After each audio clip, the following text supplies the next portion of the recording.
So here we are. We are with Kai Greene. Now, when I see Kai and I see him on YouTube and I see him on the videos that I watch, I see somebody that's so mentally prepared that they are willing to work out until failure. And that's not failure like people say in the gym. That's failure to actually falling over. So Kai, the question I want to ask is, what is this mental sort of preparation and how do you attack it and obviously beat it? Man, thank you, Mr. G, for the opportunity to address everybody. Hello, people at home.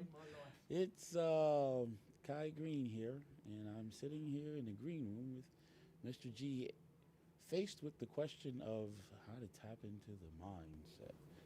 Man,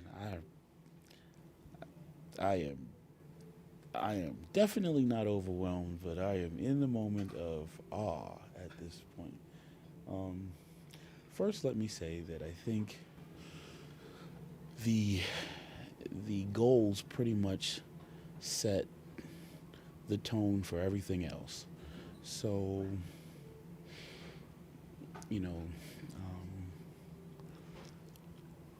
I guess when you think about goal setting and when you really allow your goals to start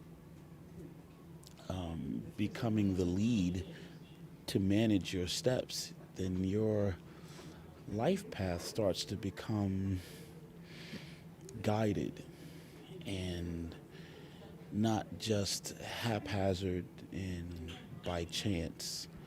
Um, your goals become the predetermined address that would serve as a destination, an end result. And now, with at least that, you're able to make decisions and map out a course, step by step, if you will, that will help get you there.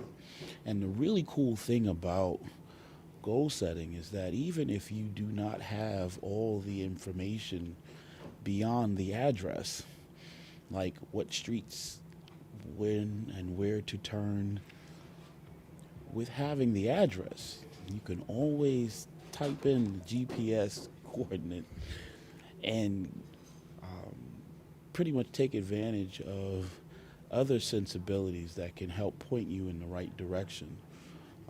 So a lot of times you don't really need to have all of the guesswork predetermined and already figured out.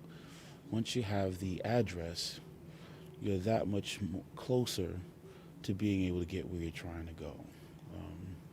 As an athlete on stage, that's kind of what I'm using to help get me where I feel I need to be to perform at maximum efficiency.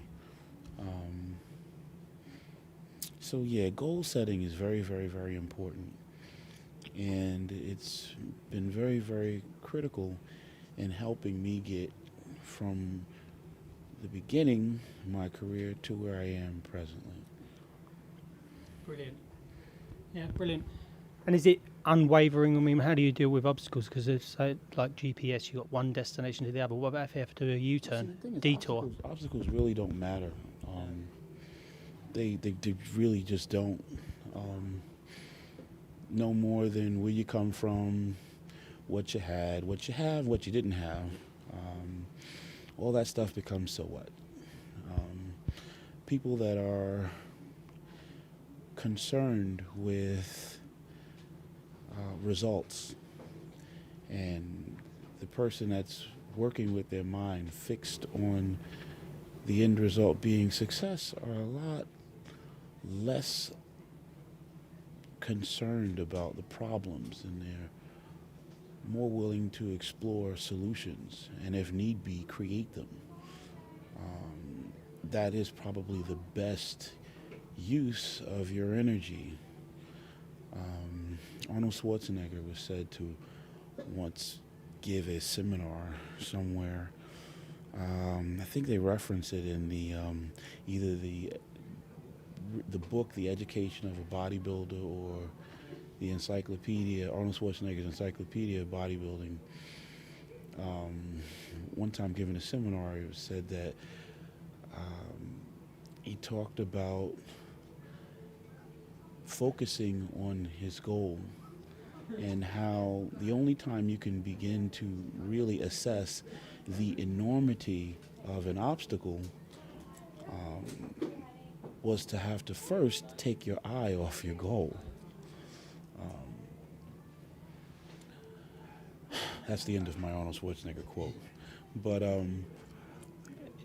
I guess in recalling that at this moment, what I realize is, if I'm a NFL outside linebacker looking to try to put a sack on the quarterback of the opposing team,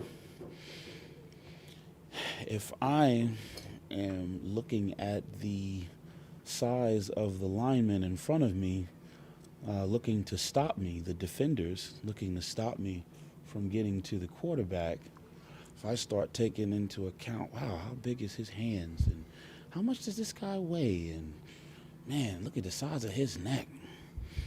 Chances are, in order to make all of those assessments, I can't be looking at the quarterback behind him anymore.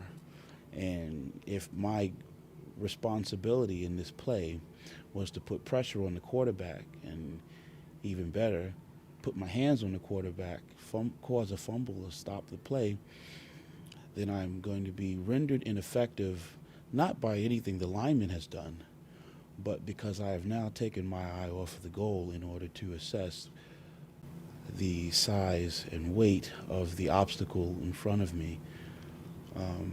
Successful people, I imagine, have to worry less about what the size of the obstacles are, the finances or the lack thereof, and all the other things that we can say represent the size and weight of the opposition. And what the successful person is going to aim to do, and what all of us that would like to be successful would probably want to adopt as a part of our philosophy, would be to worry less about the obstacles and fix our thoughts on the goal. And one more question. I know that you're busy. One more question. You mentioned Arnold Schwarzenegger. Who did you look up to when you was starting out? Who did you want to aspire to be? And what satisfaction does it give you that they know you now? So, well, there's an old saying that it takes an entire African village to raise a child, and in truth, when the student is ready, the teachers will appear, and if you really were to be honest and find yourself willing to look, there's a host of information and lessons to be taught anywhere, from children to animals, when you're ready to, to learn, the lessons can come from anywhere. So honestly, there have just been too many people, too many influences that, can serve as wonderful examples towards illustrating the ideas that I think were very important and help represent the philosophies that I'd like to embrace and see reflected in my success, or the things that I'm aiming to do with my life. So yeah, to answer the question, it's just, everyone, there are people that I would say the names of that probably you wouldn't even know, and then there are people that might, sound familiar, but there's always going to be, there's just too many to name, and we are thankful, that there are people that, anything you want to do, chances are someone, in the last 2,000 years has probably been confronted with the same kinds of obstacles, if not more, and had to come up with some ways to overcome the challenges and get their goals accomplished. So I guess, we can, if you wanted to, you could probably look anywhere and find an example and another example, and another example, and another example. So to answer your question, I think there's just been too many people to name, but we're thankful that they existed, and they, you know, if nothing else, serve a point of being the example. You know, going forward, I think about the example that I'd like to be, and I want to represent limitless possibilities. I have to borrow that from Will Smith. He gave an interview sometimes. Huh? You're allowed. Yeah. I got permission. You got permission? Yeah. That's good. That's good to know. It's good to know. Thanks, Will. But yeah. Well, listen, for taking the time to come off the shop floor to come here and to talk to us now, it's just been amazing, and I think you're setting a great example. You know, for the sport, for just people in general. So thank you very much. Oh, don't thank me. I want to. Well, I'm gone for the handshake, and I've got it.